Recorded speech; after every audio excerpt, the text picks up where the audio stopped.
And I have narcolepsy. This is my channel, My Narcoleptic Life. So right now I'm making a series of videos talking about the symptoms of narcolepsy. This video we're going to talk about cataplexy. So, real quick disclaimer, I am not a medical professional. If you're experiencing this, you should talk to a real medical professional. I am just somebody who has had narcolepsy and experienced the symptoms of it for years, and I am sharing my experience and what it looks like for me. So, let's talk about cataplexy. So let me define cataplexy really quickly, and again I'm going to read the definition from National Sleep Foundation. Cataplexy is a sudden and uncontrollable muscle weakness or paralysis that comes on during the day and is often triggered by a strong emotion such as excitement or laughter. Without much warning, the person loses muscle tone and can have a slack jaw, broken speech, buckled knees, or total weakness in their face, arms, legs, and trunk. A person experiencing total cataplexy stays awake and is aware of what is happening but cannot move. These episodes last up to a minute or two, and some people may fall asleep afterwards. The frequency of cataplexy episodes varies widely among people with narcolepsy, and some individuals avoid emotions that may bring on cataplexy. So, there's two different types of narcolepsy. So type 1 means you experience cataplexy, type 2 means you do not experience cataplexy. Now, people who are type 2 can become type 1. They can develop symptoms of cataplexy. I think I'm one of those people, and let me explain why I say I think. Cataplexy, if you just search cataplexy and on YouTube and find videos, you're going to see videos of people falling down like they have passed out. And this is absolutely cataplexy. That's called total body cataplexy. Not all cataplexy looks like this. It can take on a lot of different forms. And I think that early on, I was experiencing cataplexy and didn't know that's what I was experiencing. It wasn't until I had been in some of the support groups and some of the forums that I was like, wait a minute, I experienced some of the more milder forms. And so I went to my doctor and I said, hey, I want to ask you about some things and I want you to tell me if it's cataplexy. And then she was like, oh yeah, that's cataplexy. It's just mild. So it's kind of like a spectrum. And when you see these videos of the full body total collapse, that's one end of the spectrum. There are other types. So for me, smaller episodes of cataplexy is my cheeks and the muscles in my face just feel really weak and really droopy. I tend to carry my shoulders kind of high, and so my shoulders will droop and my back will round. My arms feel heavy, or not heavy, just I can't, they don't function. It's like a string was cut. I compare it to, you know those little wooden puppets that are this big and you push the button at the base and the puppet all the joints collapse. It's kind of like that, but in my arms. I feel like if I'm holding something, I need to set it down, or I drop things, my fingers, my brain and my fingers just don't talk anymore. My knees feel weak. I've had a couple where it's been bigger, where I actually hit the ground. Those are less frequent for me. For some people, they really struggle with cataplexy. For me, in my experience, cataplexy is the least of my concerns when it comes to narcolepsy symptoms. The other symptoms are more inconvenient to my life. Let's talk a little bit about triggers. For most people, it's going to be laughter, and not haha. Usually it's you're really belly laughing, something is hilarious. Stand-up comedy, I'm a big fan. There are a few stand-up comedians that'll get me, or laughing and joking with friends, and I realize I need to set down the glass I'm holding because I know I'm going to drop it. Also, one of my biggest triggers is tickling. Those are the ones where I will experience I'll hit the ground. Not full body, but my legs will no longer hold me up type of thing. I buckle at the knees and my knees hit the ground. And my arms will be very slack. I still have control, I think, of my torso, my trunk. But yeah, I'm definitely, that's probably one of the worst ones.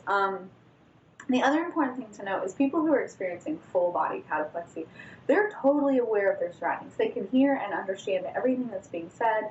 If their eyes are open, they can see what's going on. They just can't move. It's like the strings between their brain and their muscles was just cut. So don't start CPR or listen, especially if you know they have cataplexy. Give them a minute or two. try not to panic, that'll make theirs worse, and see how if they come around. Talking about triggers, most triggers are going to be happy emotions or positive things. For me, though, one of my negative triggers, my only negative trigger, is being afraid. So I'll tell you, I don't like to be afraid. I hate scary movies and haunted houses. I avoid those, and that has nothing to do with cataplexy. I just don't like to be scared. Jump scares are the worst. Like those stupid videos where it's like, you'll never believe what happened. Look at the corner, and then like some terrible creature comes out at the screen at you. I hate those. I hate those. It triggers my cataplexy every time. I drop my phone. It scares the bejeebus out of me. I've been in haunted houses where like some scary dude jumps out from behind the corner and I'm on the ground. Definitely that's a trigger. And then my third and final trigger, and this might be a little TMI, is orgasms are a trigger for me. Not all of them, but a lot of them, where it makes me feel kind of weak and drooly, I guess. or just, I don't know, weak is the best way to describe it. Let's talk about really quickly, or I'm trying to go in the same order. I'm following my notes. So the effects on my life, most of the time, it's not a big deal. Sometimes my cataplexy flares. It flares if I have not been sleeping well at night, and sometimes I'll just say, like, if somebody's tickling me, like, don't do that, you're going to make me cataplexy. And I use it as a verb a lot where I'm like, I'm going to cataplexy if you don't stop, you know. And in one of the Facebook groups I'm in, people will share things like a stand-up comedian that they liked on Netflix, and they're like, this was so funny, it made me cataplexy. And, like, I kind of use that as a rating system, like, oh, okay, let me go watch it and see if it's funny. In general, it doesn't bother me much. I'm one of the lucky ones. For other people who have narcolepsy, it is the worst symptom. They hate it, and it has such a big impact on their lives. I'm thankful that for me, this is not a symptom that is the worst. But for a lot of people, it is. And if you're one of those people, my heart goes out to you. I'm so sorry. Let's go ahead and talk about how it's treated.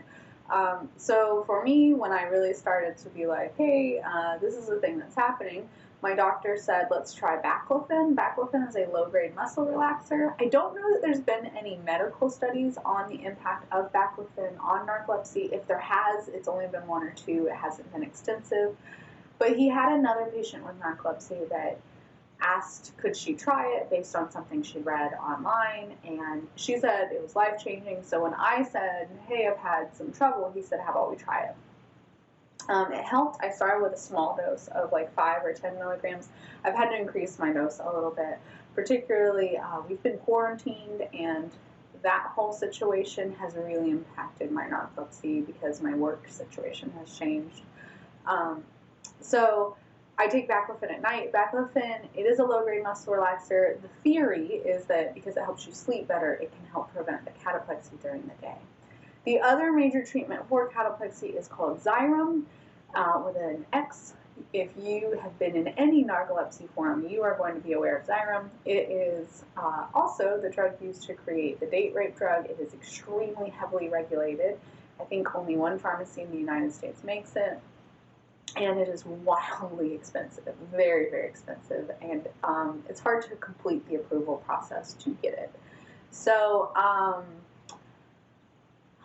don't take it currently. I am in the process of hopefully getting Xyrem, and maybe via YouTube you can follow that journey. I have to say I'm reluctant to try Xyrem. There's a lot of side effects and a lot of hassle, and I'm feeling very nervous, and I'm kind of dragging my feet a little on the approval process. So if you take Xyrem, and if you have any thoughts, opinions, any information, good or bad, please feel free to share that in the comments or reach out to me, however you like to reach out to people, and talk to me about it. Is it worth it? Should I get it? I don't know. That's probably, there should probably be a whole separate video talking about Xyrem. But for people who have really severe cataplexy, that's typically the treatment that they just go straight for that.